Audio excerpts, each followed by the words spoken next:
I'm Leon Wilson, President and CEO of the Museum of African American History. This is our Boston site. We also have a site in Nantucket. If you haven't been to the Nantucket site, please put that on your list. And for those of you who are here a second time or a third time, welcome back. For those of you who haven't been here before and haven't spent the time to see our exhibition space and what's going on across the way. And someone saying, can't hear? How's that? Better? All right. Again, I'm Leon Wilson, President and CEO of the Museum of African American History. This is our Boston site. As I was saying earlier, we have a site in Nantucket as well.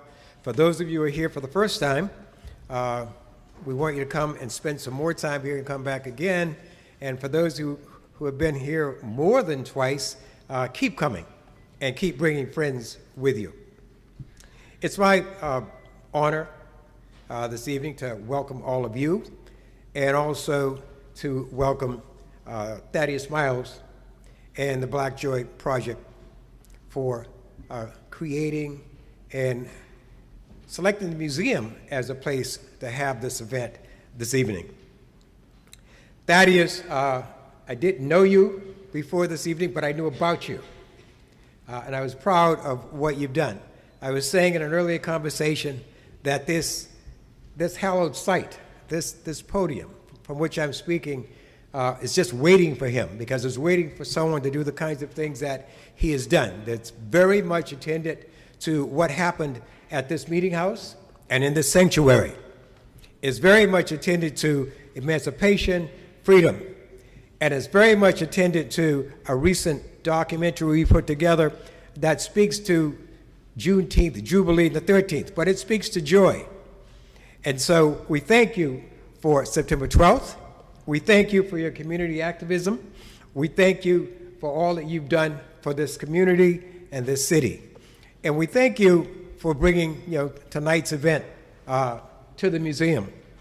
I want to also thank Mayoral candidate Wu and Mayoral candidate Essaibi George. I want to make sure I get that right. Mayoral candidate Essaibi George. Welcome to both of you. And again, thank you for making this the place in which you wanted to have this kind of a conversation about the things that are most important to much of this audience sitting in this room.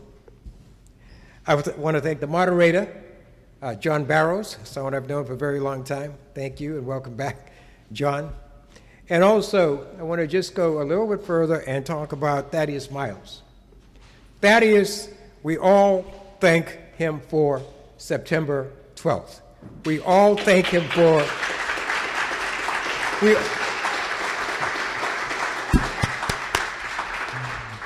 we all thank him for the September 12ths that are to come, and more importantly, we thank him for bringing our attention to the whole issue of celebration and the matter of joy. Thaddeus, I'm not going to take up the podium that's been waiting for you for a very long time. I'm going to ask you to come forward. And let's give him one more.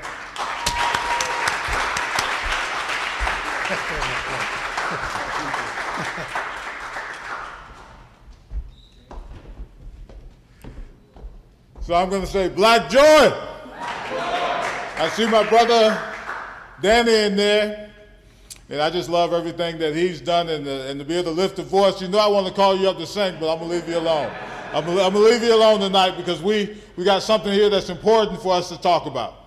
But before I do any of that, I do want to say thanks to the two candidates for making this an easy lift, right? It was not. So I want to be clear. I just texted and they both said yes. No strings, no agenda, no criteria. It's just I'm going to be there because it's important to hear and to talk about and to discuss the issues of black men in this city. I feel like I should have took my Invisaligns out before I started talking. Because I'm feeling a little bit like my mom before she take her teeth out and go to bed at night, right? But we all know what that feels like. But I'm excited to hear what the candidates have to say about the issues. I'm very thankful to John for agreeing to moderate. I am super thankful to Mr. Wilson and to this great museum for giving us the opportunity to stand on these hallowed grounds, right? When I do photography, I feel like I'm shooting for the dead because they have been the ones that gave me the energy and the power to be who I am. And so I'm standing here and I'm shaking to be on this podium because I feel like the power of who they are is coming through my feet and coming into me, right? And so I don't,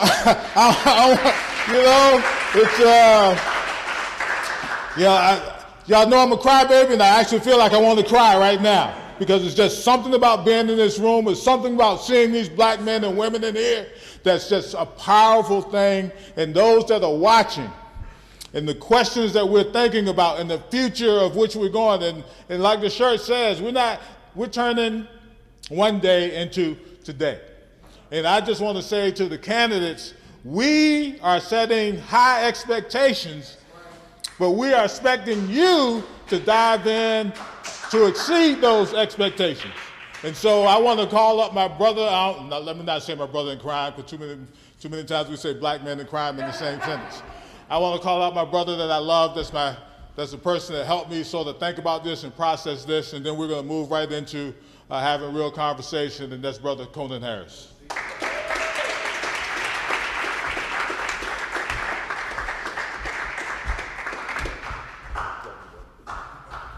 Brother Thaddeus Miles, are you preaching up here? My goodness, that brother started, he's about to have the Holy Ghost up here. But what I'll just say is that, first I just want to echo what everybody said. Thank you to the candidates. Honestly, this is an important conversation.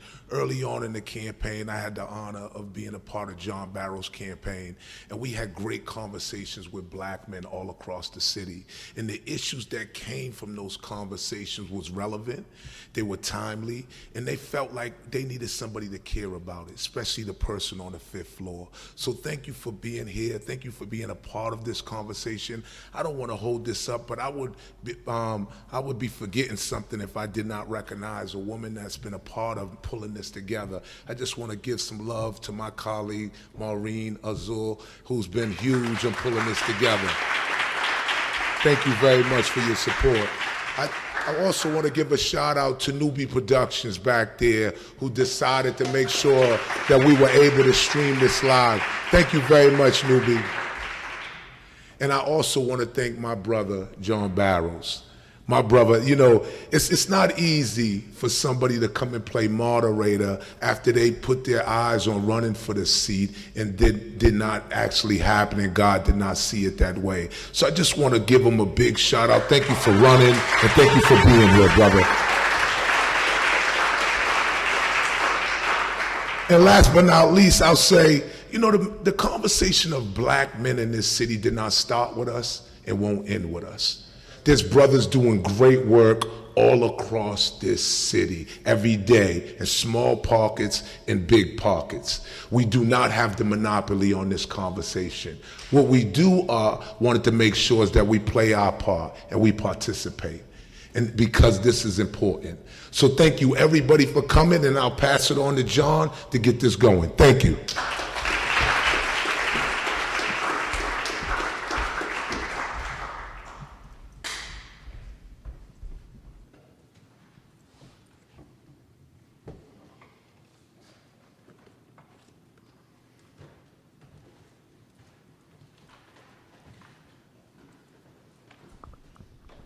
Good evening, everyone.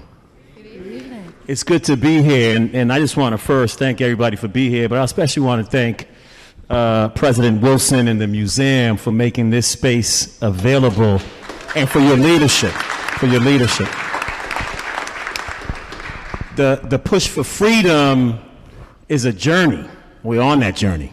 And so it's appropriate to bring this election, this historic election, to this house, to our house. And so I want to thank the candidates for being here. So let's hear for both Councilor Wu and Councilor Essaibi George.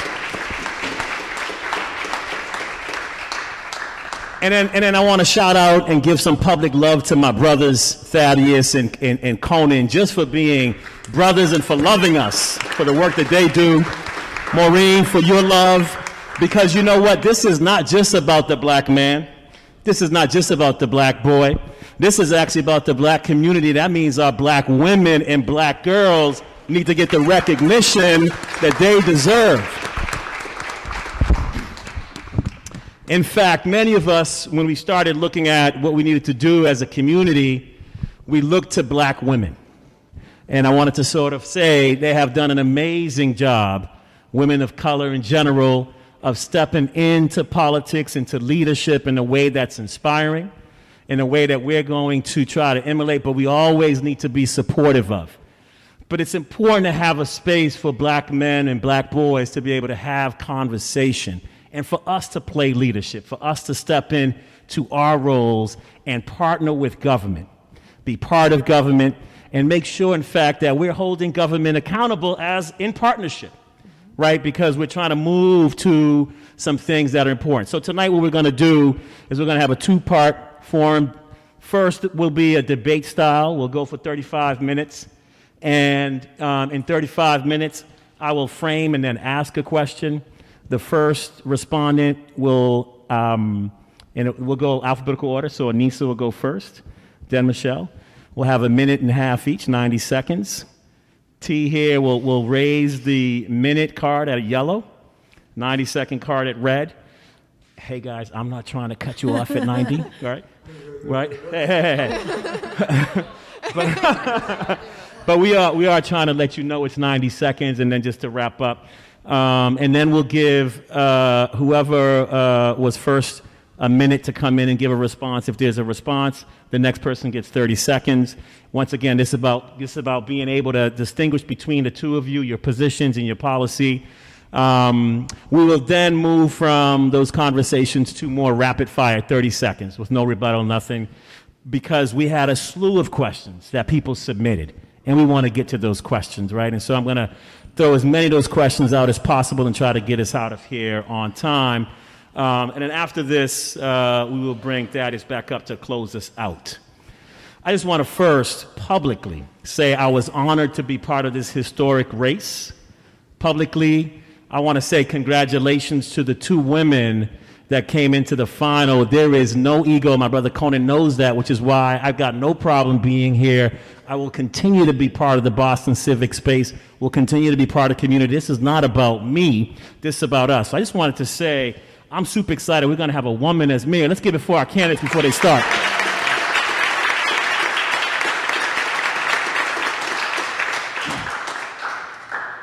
Now, for the first question, it was amazing when I started talking to brothers out there, when we started having conversations, the topic that dominated the round tables or the one-on-ones with black men and black boys during this last 7 months was public health. In fact, it was mental health. It was time after time, people talked about the need to find support for mental wellness, the need to deal with trauma, right? And we had brothers in rooms crying, right, about their experience and what it took to deal with that experience, and some of them very openly saying they were still dealing with it. We should not be dealing with it alone. And so we take responsibility as black men to seek help. But I'll be clear, it's not like there's systemic help out there waiting to answer that for anyone, not just a black man's issue. So how would you as mayor begin to address immediately what I think is the biggest issue right now facing our society, facing black men, but a lot more than that? But particularly for black men, how would you begin to address this issue in our city so that people can have more assistance, so we can have increased wellness, mental health wellness in our community? Anissa. John, thank you very much for that question, and I'm grateful to the men that you've done work with. Anissa, I apologize. Bad role model, yeah.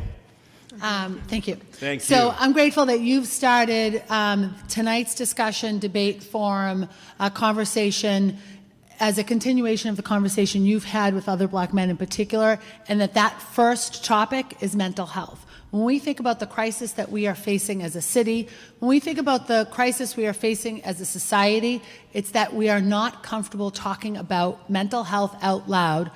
Men in particular struggle with talking about mental health out loud, and it is our men that need to lead that conversation, especially for younger men. And added on to that, the challenges of cultural competent care, opportunity to receive that care in community and with one another, and the challenges that we continue to find in that space. I've started some work as a member of the City Council, formerly chairing a committee on homelessness, mental health, and recovery, as they intersected with one another, but also as they stood alone. That work brought me to the work I've done in our schools to make sure that we have proper support in place in our schools. We've got still more work to do. Also, the work brought me to forming a mental health commission, which we're still in the midst of. But any Bostonian, regardless of race and ethnicity and gender identity, should have access to mental health services that's culturally competent, offered in a language that they speak, and accessible. We've got to continue to commit to that, and I'm grateful that that's where tonight's conversation has started. Michelle. So good evening, everyone. Thank you so much for having us. Oops, okay. Let me see if I can get this to stay. I'm always just so moved to be in this space. So thank you to President Wilson for welcoming us and the team, and for all the organizers. I'm also excited that we're starting with mental health here, right? We know during the pandemic that this has deepened. It has become, I'm just gonna hold this. I'm good. We know this has become deeper and more urgent, but not new, right? That the trauma that is on the shoulders of our families, the trauma that is on the shoulders of Black men and boys, is nothing new in this country and in this city.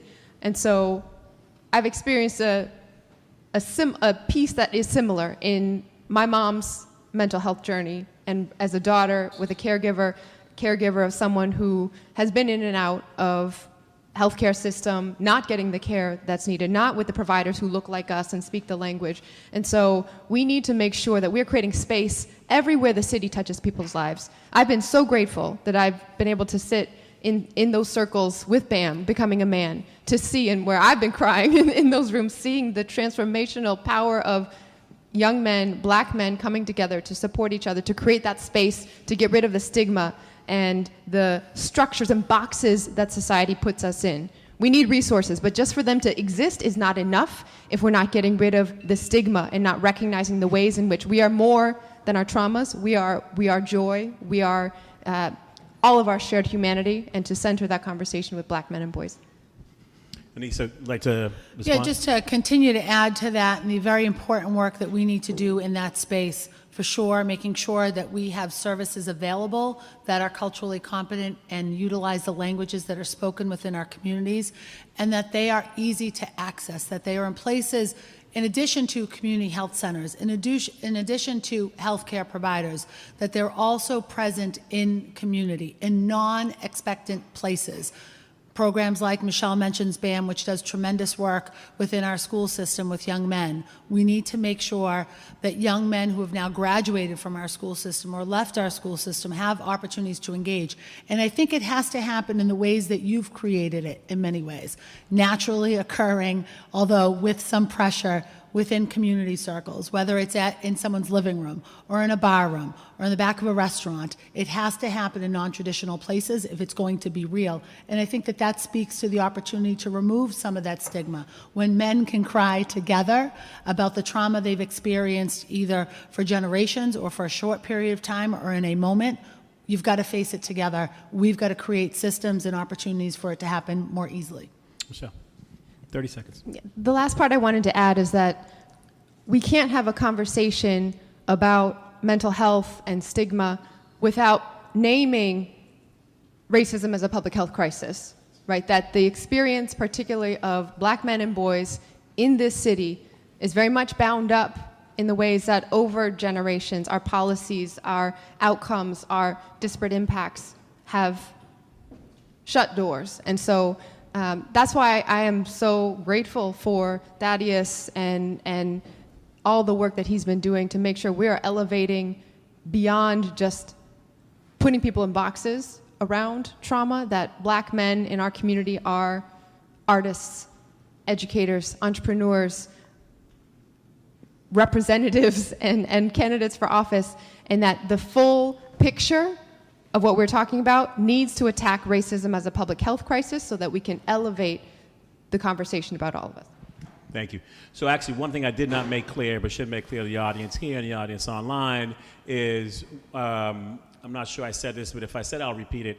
When I ask the question, each candidate will get 1.5 minutes, and then we'll let the candidate who went first have a minute to respond. The next candidate will have 30 seconds to respond if they needed to make it more conversational. So I just wanted to make sure that was clear with the audience. And then I just want to take a quick pause to, in fact, represent.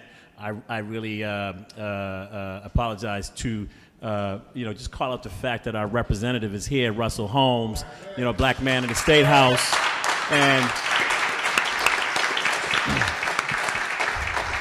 And look, identity politics is tricky, but I'll show a little bit of bias. Russell is not just of a certain racial descent and heritage.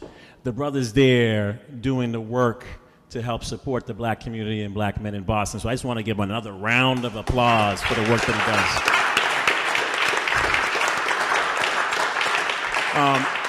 So we started with mental health, and let's continue with the second question around mental health and be more specific a little bit, which is when we look at Boston Public Schools, 55,000, about 53,000 Boston Public Schools students, 125 or so schools, 21% of those students, about 11,550, have IEPs, right? Many of those IEPs are being held by our black and brown boys, students, right? Many of them are behavioral health, right? But an overwhelming number of them aren't getting the services they need. And so I'd love for you to talk about now how we can move to more cohesive educational pipelines with empathetic educators that hold these students, even with IEPs, to high standards, right? And then give them the kind of inclusive inside and outside support that they need to achieve and meet those high standards. We're going to start with Michelle. My vision for our public education system comes from being a participant in it as a parent and former legal guardian, as someone who has visited every single one of our Boston Public High Schools, sat with school leaders and teachers and young people to really hear what our communities need. And that is a whole child, whole community approach in building an anti-racist school system. Right? We have been out of compliance with the federal order that requires representation of educators of color of a certain percentage, right? We've never hit that, we're still not at that. And so really ensuring that first our teachers, our workforce reflect our young people is extremely important. And shout out to colleagues over the many, many years that have been pushing this issue. Tito Jackson led for many years, picked up by colleagues on the council and community members. We need to make sure that the spaces that we're creating, the curriculum, are designed for reflecting the identity of each student and the intersectional identity of our young people too, because our black boys in schools are members of the disability community, are members of the LGBTQ community, are members of the immigrant community as well. And so very much so the curriculum must reflect and affirm those pieces. And then overall, we need stability and resources in making sure this doesn't become a game of table tennis when we're getting through that IEP process. Families should feel supported, not that they need to fight their way to get the services they deserve. Thanks, John, for the question. I'm glad that we're right into the education space, and education certainly is a setting in which we can offer and deliver high-quality mental health services. It's something I've fought for as a member of the City Council, and am proud, although not satisfied, with only at least one full-time mental health professional in all of our schools. We still need to do better than that and ensure that those professionals are reflective of our student population and the diversity within our schools. We unfortunately have lower student enrollment than last reported. The most recent number is at 49,000 students. That's another 2,000 to 3,000 students who have left the Boston Public Schools. And a lot of that is due to our inability to serve our kids, to meet them where they are and fulfill their needs in our classrooms and in our supportive services. And within that number of students who are requiring special education services, as it relates to our black and brown boys in particular, they are disproportionately placed into sub-separate special education classrooms. That is a problem. And when we are leading nationally on students being assigned to special ed sub-separate classrooms, we are failing. It is not a place, an area, a marker in which we want to celebrate and be the champion.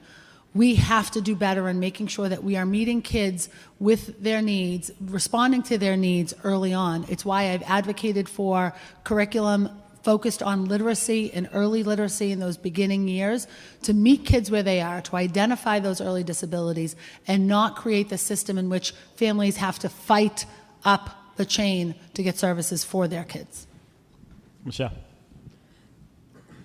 I think if we want to design and support an anti-racist school system, having that racial equity angle on every decision is how we have to look at the numbers, look at the data, and the experience of families with students who are on or in the process of getting an IEP often is very bound up in issues of racial bias when it comes to discipline as well in our school district, right? So we've seen the push-out effect, especially when it comes to Black girls and Black boys.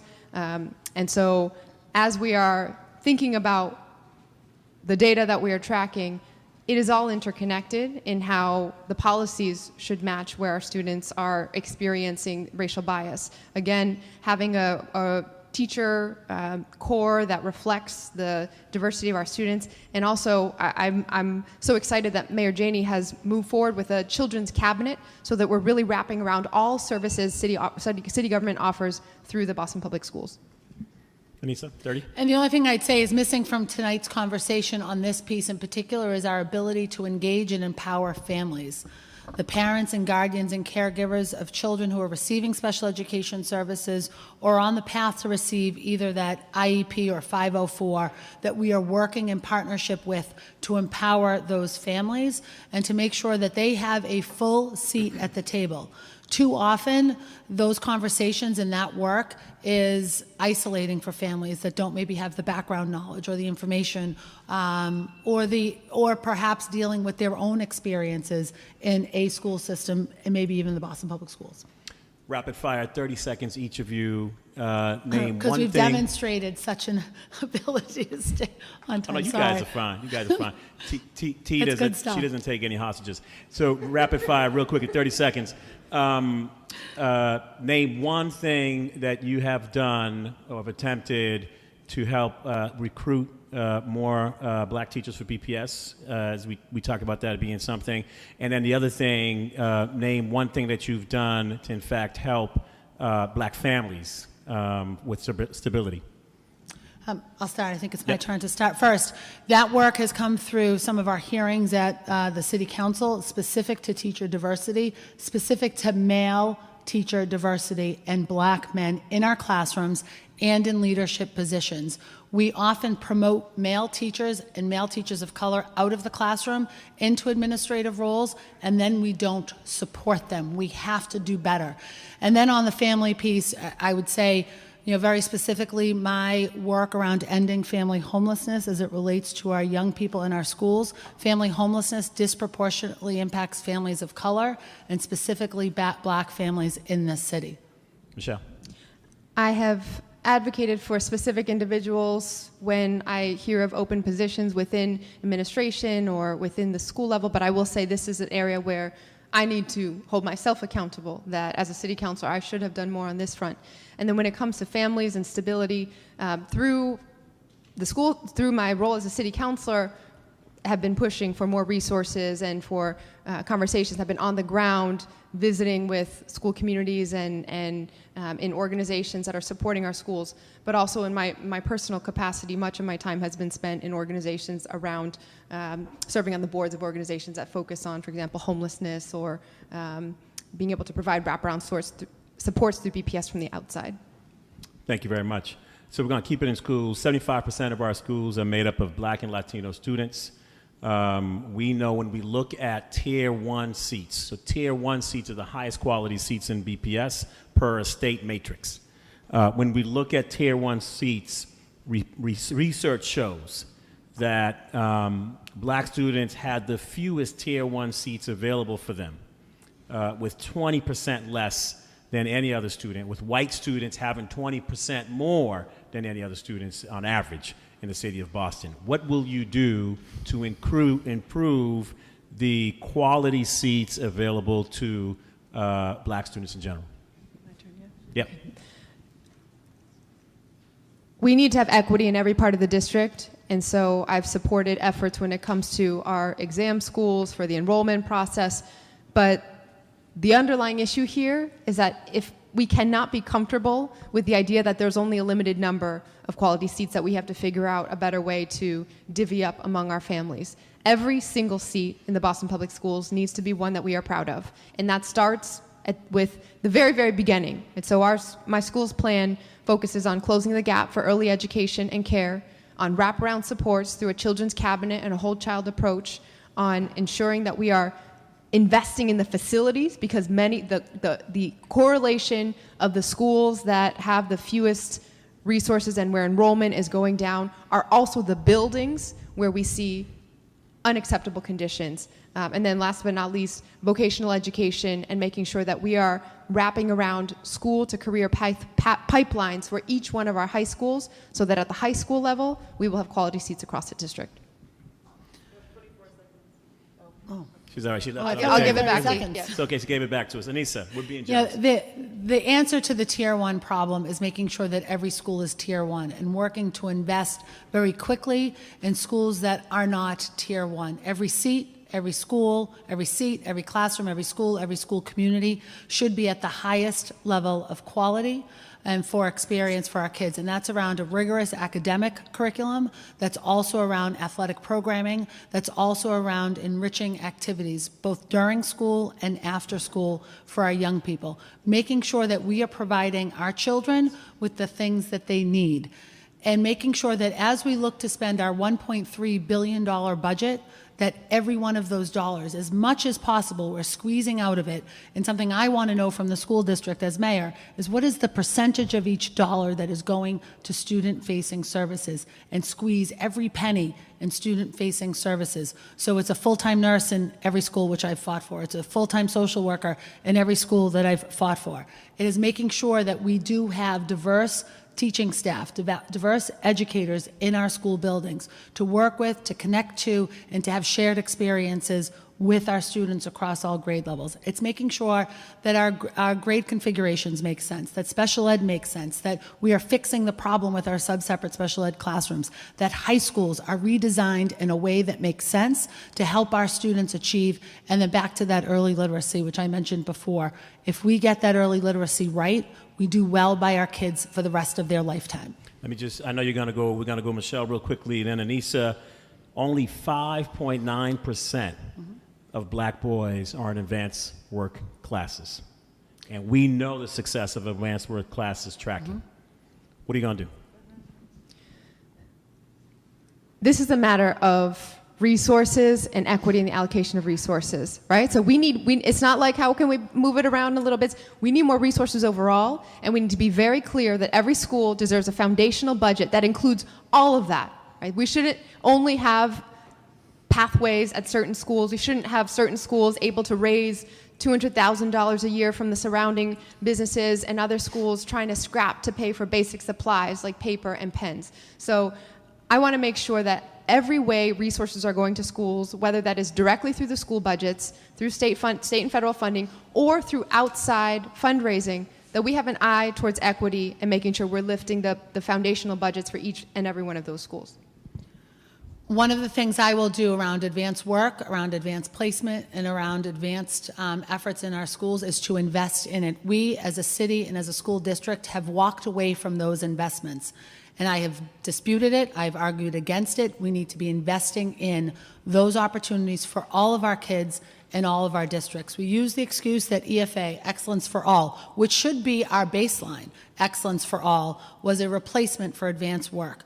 Is starting to be a replacement for advanced placement in our high schools. I think that is the wrong direction in which to head our schools. We've got to excel and hold our kids accountable to achievement.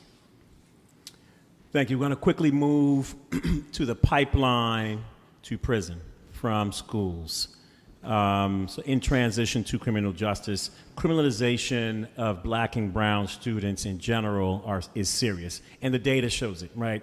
So black boys were 3 times as likely to be suspended than their white students. And this contributed to a lower attendance rate in high schools, and black and Latino boys had attendance rate of 85% and 83%, respectively, and that's an equivalent of missing 5 weeks of school, right? It's a chronic problem, and we know that for students who go to schools with high rates of suspension, 15 to 20% of them are more likely to be incarcerated as adults. And because we care, black girls are on the rise, right? So black girls today constitute 40% of BPS population and make up 62% of out-of-school suspension. This is criminal, right? And so we've got to make sure that our schools are setting up people for success, but we've got data in front of us showing that is not happening. We're going to start with Anissa. Anissa, what do you do? When we talk about the school-to-prison pipeline, I believe it goes directly through those sub-separate classrooms that I've mentioned a couple of times now. Disproportionately place black and brown boys in sub-separate classrooms without giving them the full services they need, the full interventions they need, the full medications they need before they enter that sub-separate classroom. We need to do that work in those early years and make up for the mistakes that we've made as a society and as a school district between now and then. That's really important work. We also have to look for truly embracing restorative justice practices in our schools. Suspension is not the answer. And we need to make sure that we are protecting our kids from unnecessary suspension. We're removing them from the supports they need. First, we need to make sure those supports are in place. But then we are removing them from the supports that they need. And then we scratch our heads and wonder why our young people are ending up in the judicial system, in the criminal justice system, and incarcerated. We also need to make sure that the men in particular that are experiencing incarceration as they come home have the tools and resources they need for family reunification, for continued community building, and reconnecting, in particular with their sons, so that that cycle is truly broken and the relationships are repaired and we can end that school-to-prison pipeline through that. I've got a particular concern around the involvement of black girls and the growing concern of the crisis that many of them are experiencing in our schools. I know that's for a different conversation, but I want to make a particular note that it's got to be a focus of ours as well. Sometimes we talk about these issues and it's, you think about data and it's national trends, but you look around the Boston area, it wasn't that long ago that right in this area, a 6-year-old baby boy, right, suspended from school because of what clearly seemed like an incident of racial bias in discipline administered right here. And I want to just thank you, John, because in the numerous candidate forums we had before September, this was always an area where when you were speaking, I was taking a lot of notes here about how we implement restorative justice, about how we empower and put in the identity-affirming, holistic, whole child supports for our black boys in schools in partnership with community programs and in partnership with the leadership in our district.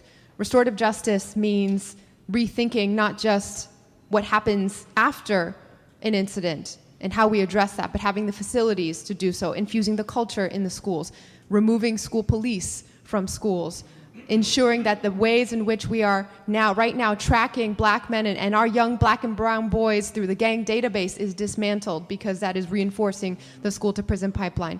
We and the City Council just voted on a piece of legislation that I was proud to be a lead sponsor of that put clear separation between what school safety officers can do and the information that flows to federal immigration authorities, because that was another pipeline that we needed to stop too. Anissa, any response to that? Oh, no.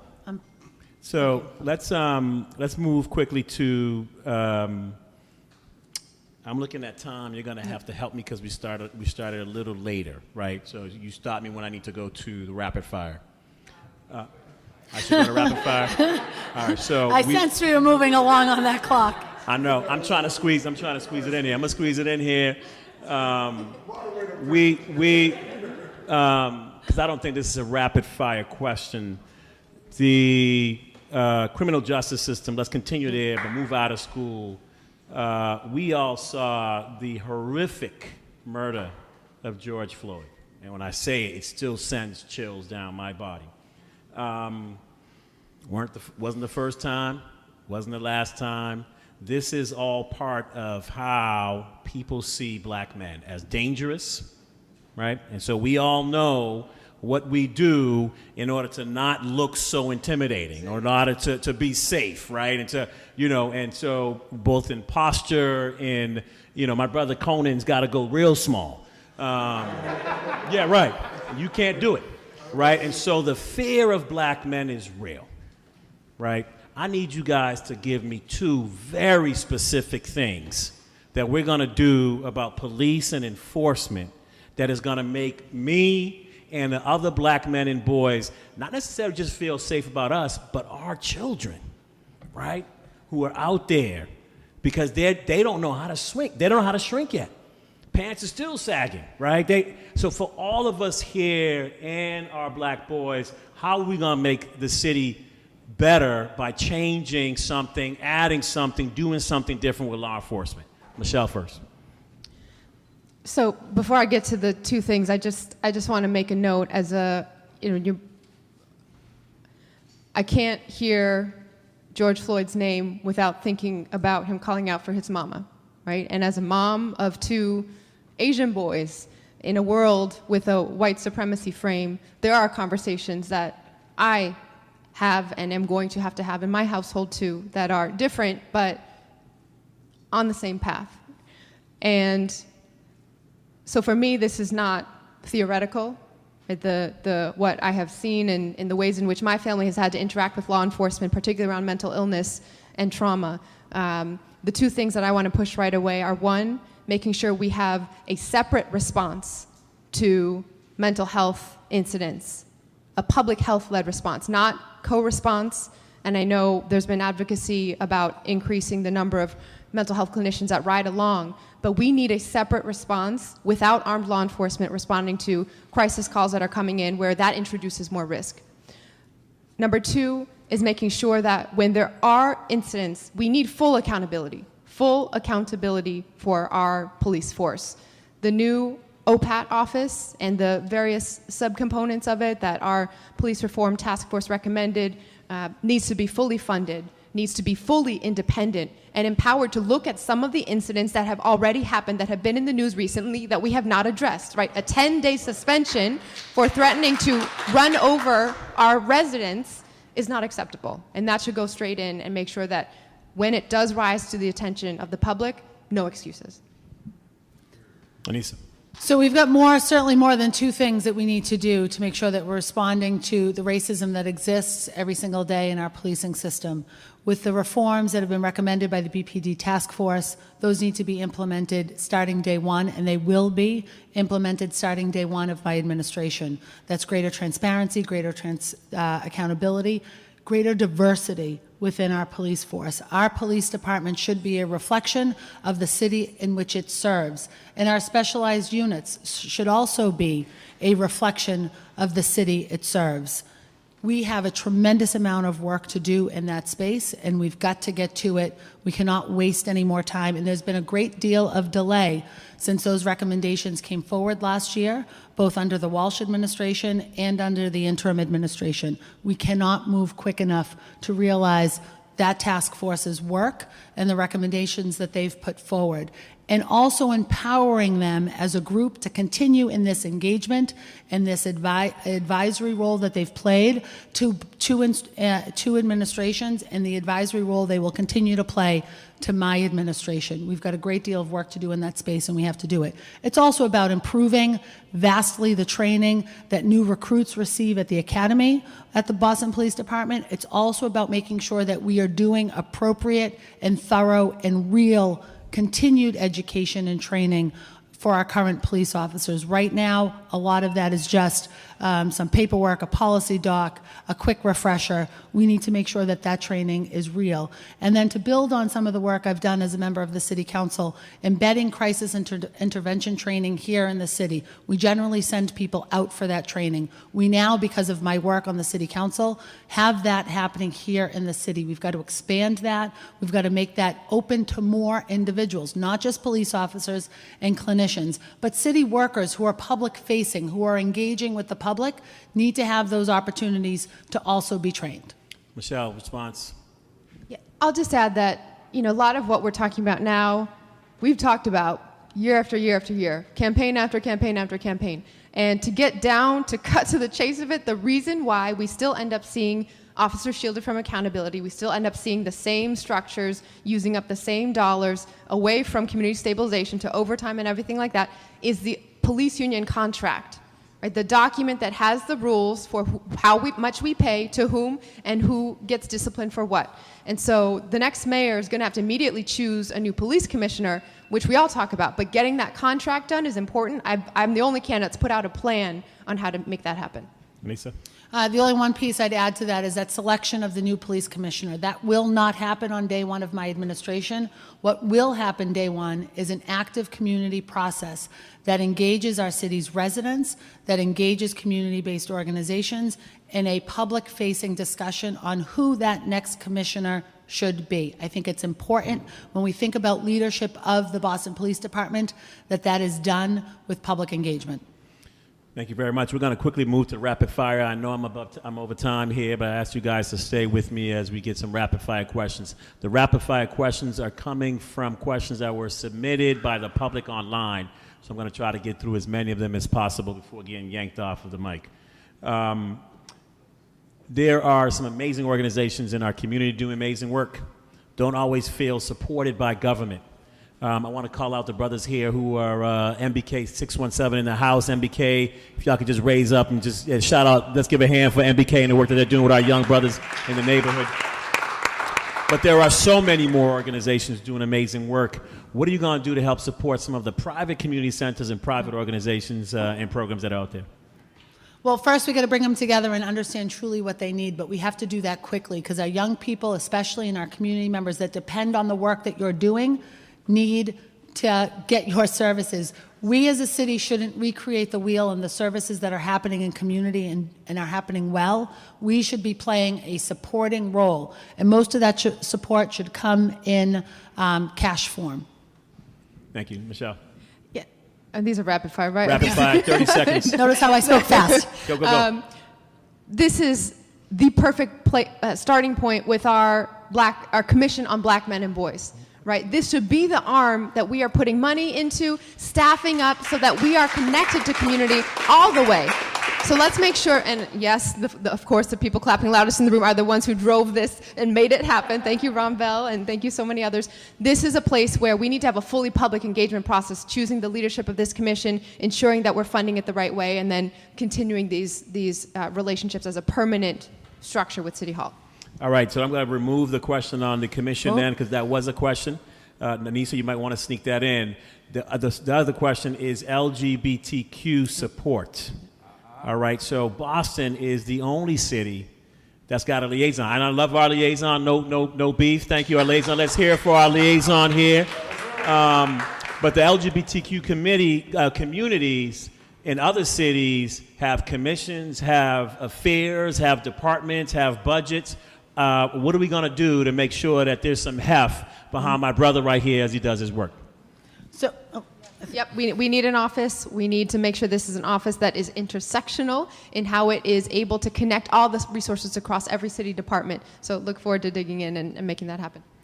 Very quickly, when I think about the term representation matters, when I think about building a diverse team, I also think about empowering that team that is both racially diverse, ethnically diverse, culturally, linguistically, religiously diverse, and also includes representation from the LGBTQIA community. It also needs to be an empowered group of individuals. I also would charge you to look at my Equity, Inclusion, and Justice Plan, which covers a lot of these pieces, including some serious benchmarks in that work.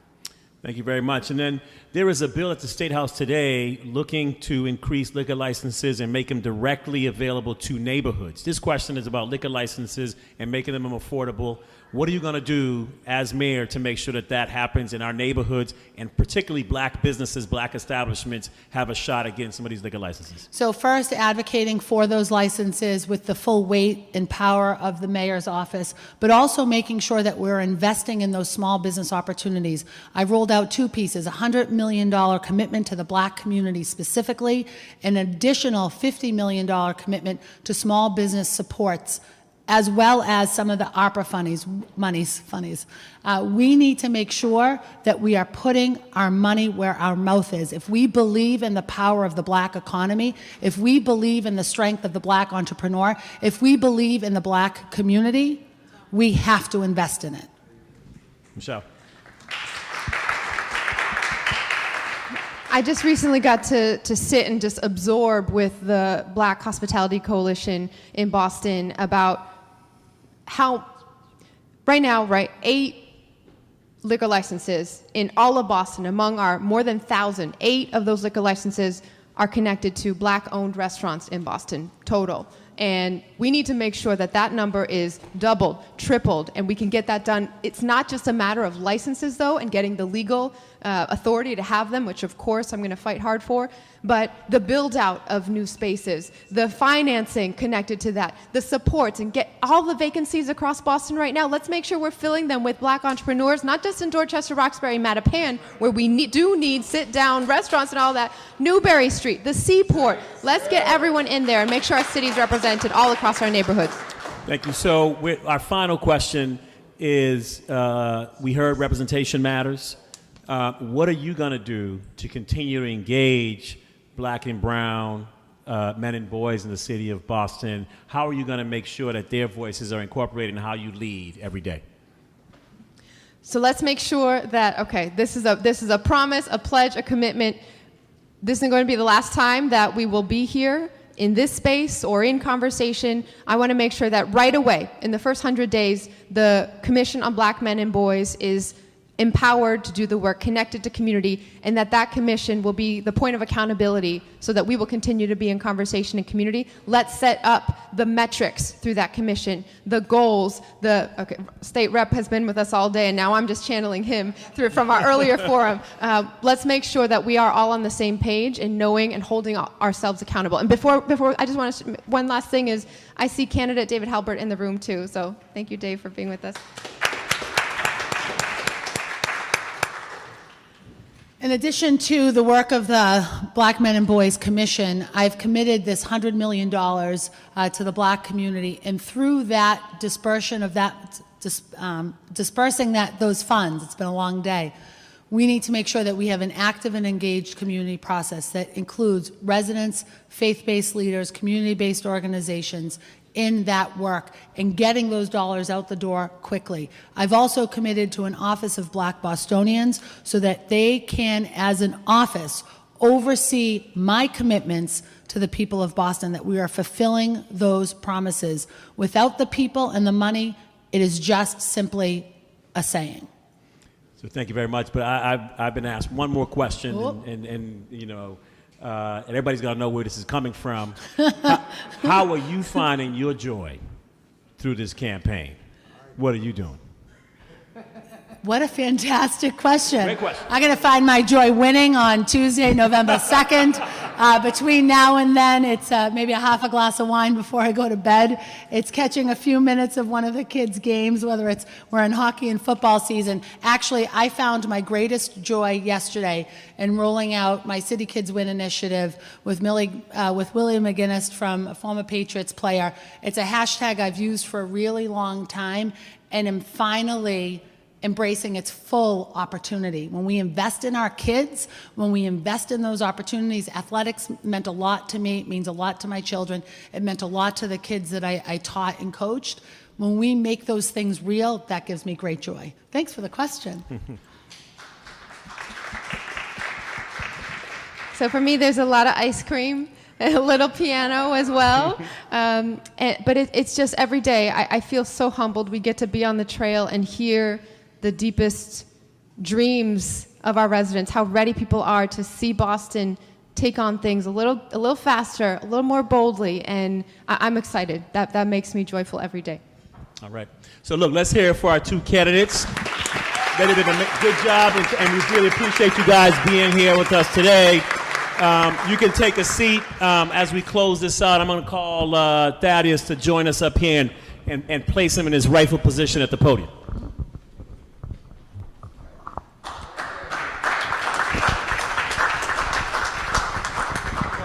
I really just want to thank the two candidates for some great, thoughtful answers, but at the same time, some commitments. I didn't just hear noise. It's really about commitments. And I just want to say a couple of questions that were not asked that we need to talk about is how do we get more black and brown boys into the fire department, right? How do we think about that DPS budget that still doesn't have black and brown people and contractors? How do we start to think about those expenditures? How do we think about minority developers here, and how do we build that out, not just in Boston, but across the state? So there's a bunch of different issues that we hope to really talk about. But the one thing I do want to do is, I know we always talk about black men and black men that are running for office, and I really, when I think about the representative and what he's doing and what he's done, not just as a rep, but as a black man, when I think about David and what he's doing and what he's trying to do now on the citywide, I want to give David an opportunity to say a few words, and the rep an opportunity if he wants to say a few words. So David, I start with David because I know the Representative Holmes, he's been talking all day, right? So, but I don't want to pass it up because a lot of times we don't get the opportunity to see black men that's in real positions that's working and moving hard.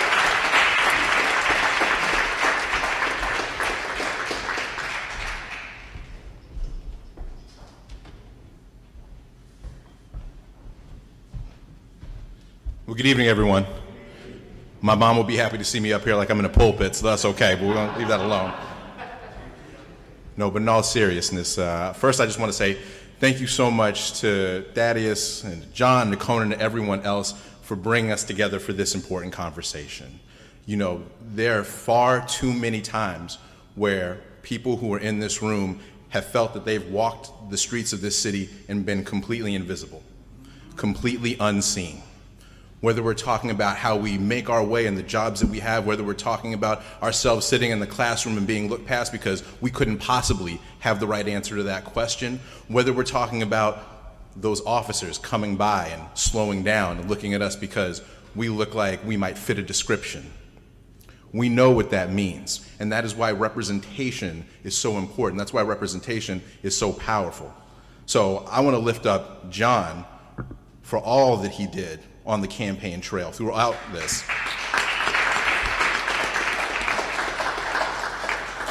Because at every given moment, he made sure that we were centered and we were talked about and we were part of that conversation. It's important because it's not about John, it's not about me, it's not about the rep, even though he endorsed me. Thank you for that, I appreciate that. It is about our community.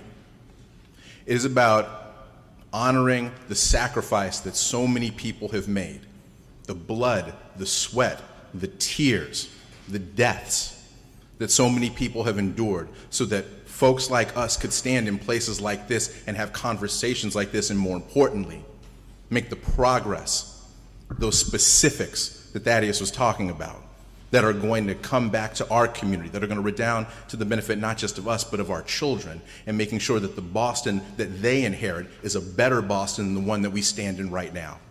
That's my commitment in this race, not just to be a candidate, but to be a change maker.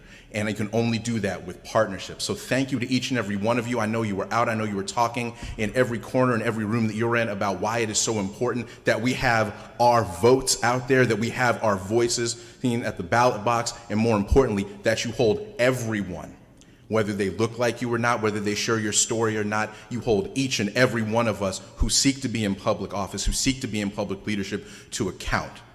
Because that is the essence of democracy, and that is why we are here. Thank you so much.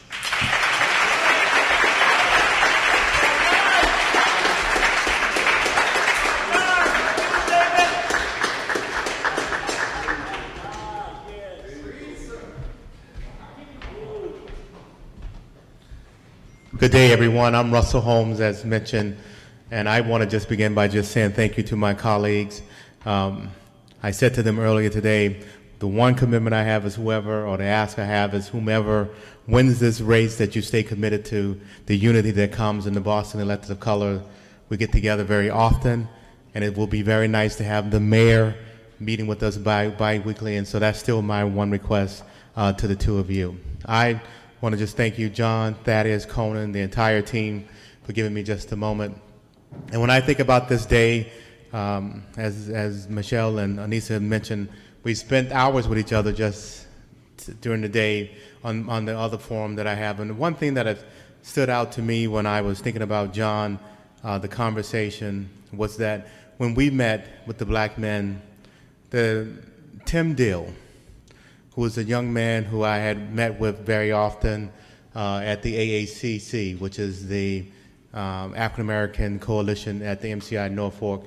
But Tim Dill is one of the juvenile offenders whom we changed the law.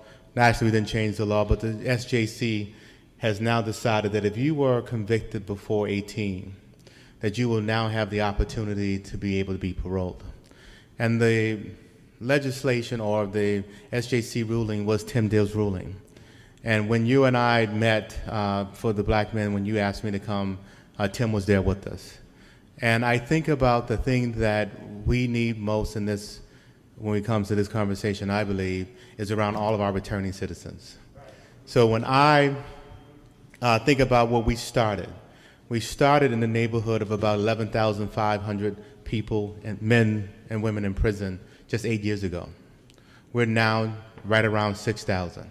That is a substantial reduction. That's just at the state level. That has also happened at the county level. And so when the Black and Latino Caucus met again with the governor even last week, one of the pushes that we have, and even with the chair of Ways and Means, is we cannot have people return.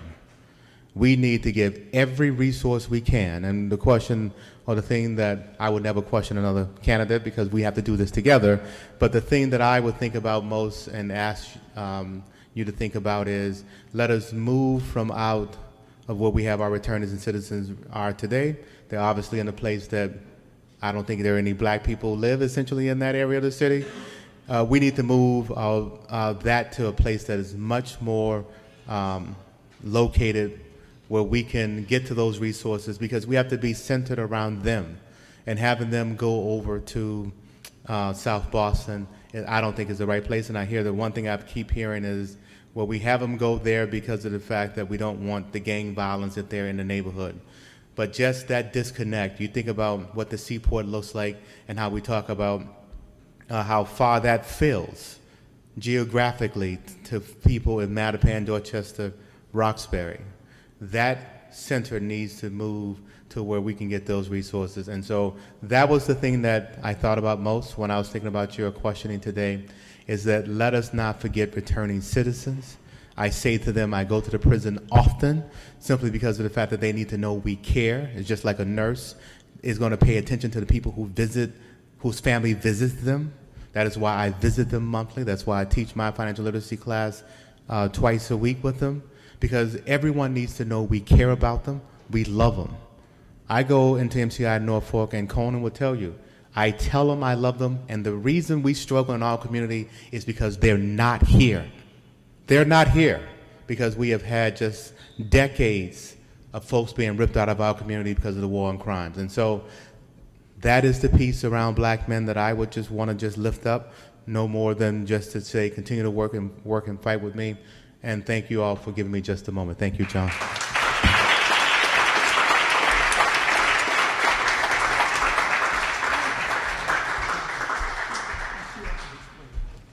We're definitely closing out because I know they've got 3 other forums, but I do want to give a shout out to my MIT professor, Caesar, because the words that you heard and the black experiences that you heard that was on rotation before this started, is coming from a project called Real Talk, Real Change. And they're having real discussions around the community, collecting those particular voices and making them public. And I believe the website is launching on Tuesday, and I will put that out. Monday, so that you can actually hear those conversations. James Hill is up here acting a fool. So everybody, every day at 9 o'clock, Java with Jimmy, right? He's my nephew, my play nephew, but he's my nephew. But the commitment he's been doing around just getting the community to be involved, getting their voice, talking to people that we don't normally hear from, the COVID issue, the vaccine issue. It took him 2 years to get a vaccine, but he got it. So I'm gonna stop clowning because I know you have more that you have to do, and more conversations that you have to have. But I do really want to say thank you. It has been a beautiful, beautiful time, and I really love the way that you have your joy. And I'm going to get me some Moose tracks right after this, and maybe a glass of wine. But thank you, everybody, for coming out. I truly appreciate you. Thank you much.